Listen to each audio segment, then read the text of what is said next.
Welcome back to Global Value. In today's video, we're going to be performing a fundamental stock analysis of Carvana, ticker symbol CVNA.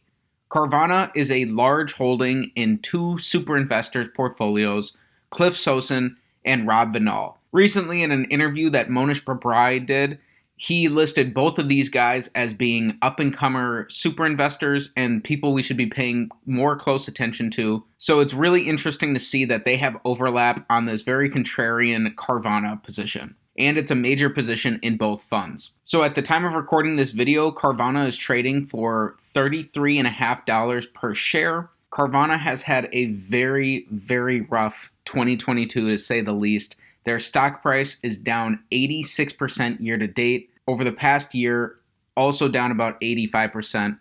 The amazing thing, though, is going back 5 years, and we can see that they only IPO'd about 5 years ago.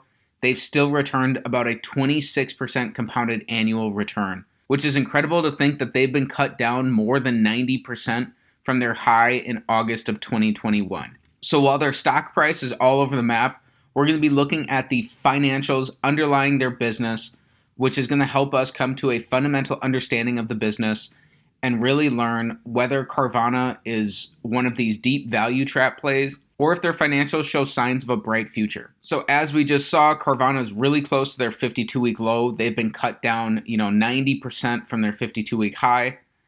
Carvana has a lot of short interest right now. 27% of their shares are sold short. And Carvana is down to a market cap of $3.5 billion after being a market cap of over $35 billion just last year. To get a better background of the business, Carvana is an online e-commerce platform for buying and selling used cars. The company's platform allows customers to research and identify a vehicle, inspect it using the company's 360-degree vehicle imaging technology, obtain financing and warranty coverage, purchase the vehicle, and schedule delivery or pickup from their desktop or mobile devices. The company derives revenues from used vehicle sales, wholesale vehicle sales, and sales of loans originated and sold in securitized transactions or to financing partners, commissions received on VSCs, and the sale of gap waiver coverage. Carvana was founded in 2012 and is headquartered in Tempe, Arizona. So with that understanding of what the business does and how the business makes money, let's get right into our fundamental analysis of Carvana. We'll be performing an 8-pillar analysis as popularized by Everything Money to take a look at different metrics surrounding the business and come to a beginning understanding of the company. So first up, pillar number 1, we want Carvana's average 5-year PE to be below 22.5.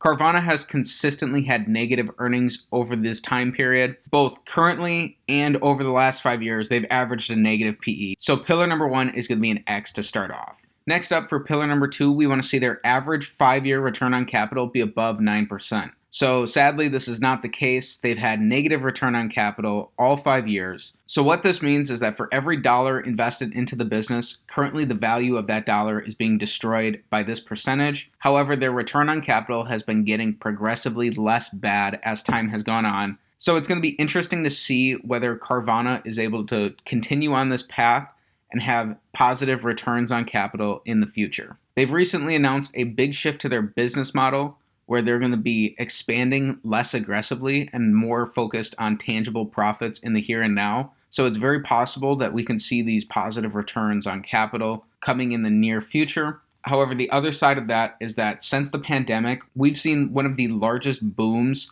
for used car sales in history. And so during this historical boom, Carvana has still had negative returns on capital. So that's one thing to be mindful of. Again, that's an X on pillar number 2. Pillar number 3, we want to see 5-year revenue growth. And here we have amazing revenue growth. They've 12x'd revenues from $860 million in 2017 to nearly $13 billion in 2021. So again, some of that revenue gain came on the back of this historic boom in used car sales, and that's especially evident from their 2020 to 2021 results. However, they were increasing revenues up to that point, and so they would have had strong revenue growth either way. So revenue growth is our first check on Carvana. Next up, we want to see 5-year net income growth. And here we can see that they've nearly doubled the amount of earnings that they're losing yearly.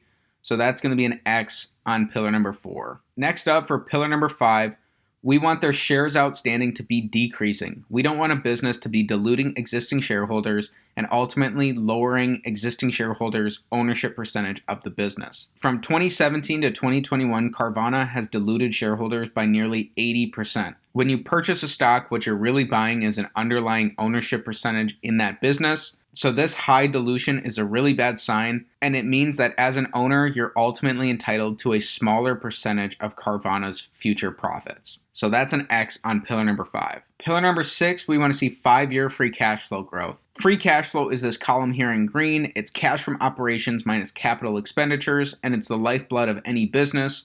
It can be used to pay dividends, buy back shares, pay down debt, make acquisitions, and reinvest back into the business. So they've had negative free cash flow all 5 years, which means that they're burning a ton of cash. This negative free cash flow means that they're having to put in way more money into their business than they're able to take out, and that they're not earning a profit. All businesses are worth the sum of all future cash flow they'll generate from now until Judgment Day, discounted by some reasonable interest rate. So if we can figure out the value of their future cash flows and discount it back, then we can come to an understanding of what's a reasonable valuation for the business, and we should be trying to pay a price well below that. So with negative free cash flow and a free cash flow profile that's increasingly getting worse, that's extremely difficult to do here for Carvana. So that's an X on pillar number 6, and averaged out over these 5 years, Carvana burns a little over $1 billion a year. Next up, for pillar number 7, we want their net debt to be below their average 5-year free cash flow multiplied by 5. So Carvana has $5 billion of net debt. Net debt is long and short-term liabilities minus cash and equivalents. This means that after burning all their cash and equivalents, Carvana still has $5 billion of debt left on their balance sheet. And because they have a negative free cash flow, their business isn't generating the cash to be able to pay this off currently. So if Carvana needed to pay off short-term liabilities and they didn't have the cash flow to do so, they would need to raise more money. So that's an X on pillar number 7. Finally, the big pillar of them all, we want Carvana's market cap to be below their average 5-year free cash flow multiplied by 20. So currently they have a market cap of $3.5 billion, and because they have negative free cash flow, we're not able to run this pillar. So that's going to be an X on pillar number 8.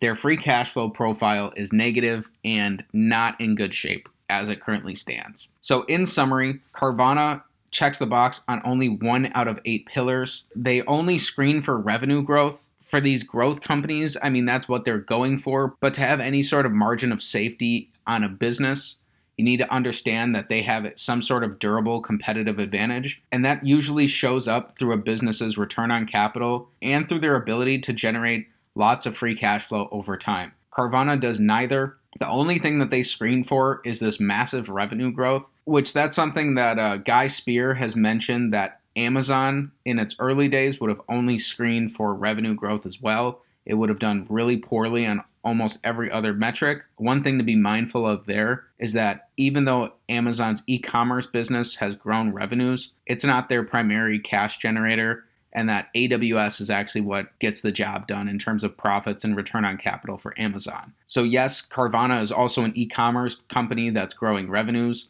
but it doesn't have that huge profitability engine like Amazon would. At least it doesn't show up in their financials yet. So as I mentioned, Carvana is a major holding of both Cliff Sosin as well as Rob Vinall, and these are two value investors that Monish Pabrai shouted out that newer investors should be studying closely. Clearly, they do see something that they personally like in the business as they've continued adding through some of these lows. Through their most recent 13F filings for the first quarter of 2020, they both added to Carvana. But just because someone else is investing in the business doesn't mean that we blindly follow them in. If we want to use Monish's framework of shameless cloning, we still have to use the 13Fs as merely a first pass filter. And from using that filter, we have to do the work to be able to drill down into the business ourselves. So if you're interested in learning more about Carvana, I highly recommend digging into their filings. Look at their most recent 10Ks and read through some of their annual reports to get an even deeper sense of the business's fundamentals, its unit economics, and then the strategy that the management is employing over time, and how capable and trustworthy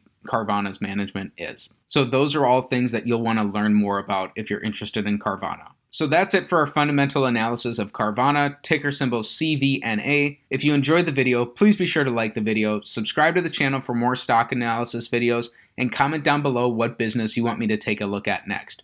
Carvana was a subscriber request, so thanks for learning about Carvana and have a great day.